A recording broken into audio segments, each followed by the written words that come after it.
আমার দুষ্ট ছেলেটা দেখেন, সে আমাকে দেখতেছে একটু একটু করে যে মা পাশে আছে কিনা।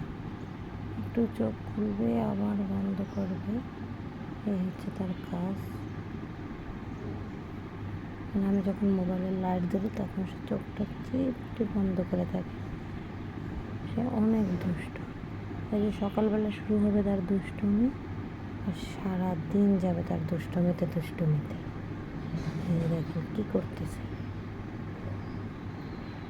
সবাই কিন্তু মাশাআল্লাহ বলবেন আমার বাবাকে দেখে। আর এই যে তার সকালবেলা শুরু হচ্ছে, তারপর সারা দিন সে আমাকে জ্বালাবে। তার ঘুম খুবই কম। এই যে অবস্থা দেখেন, একটু একটু চোখ করে দেখতেছে আমি আছি কিনা। সবাই আমার বাবার জন্য দোয়া করবেন। সবাই ভালো থাকবেন। আল্লাহ হাফেজ।